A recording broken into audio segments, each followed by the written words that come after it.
Biz xalqimiz aytadi, sadaqa raddi balo deydi. Ya'ni sadaqa balolarni ketkazadi, ming baloni ketkazadi deydi.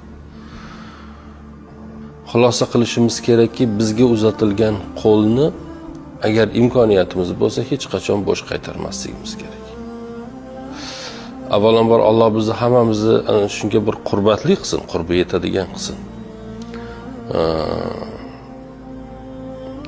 Lekin hayotimizda har doim uchraydi, yo'limizda uchraydi unday odamlar. Biz birovga yaxshilik qilar ekan, eng avvalo o'zimizga yaxshilik qilayotganimizni hech unutmasligimiz kerak. Qushni qafasdan aytishadi-ku, ozod qilayotgan odam qushni ozod qilmayapti, u o'zini ozod qilyapti deydi.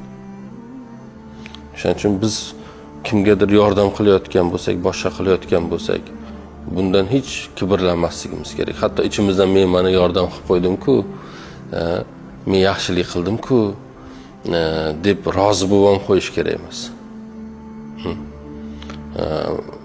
Ichida ozgina shundan faxr ham tuymaslik kerak deb o'ylayman. Ya'ni insonning o'zidan rozi bo'lib ketishi ko'p muammolarga yo'l ochishi mumkin-da. Rohatlanishi, xotirjam bo'lib qolishi.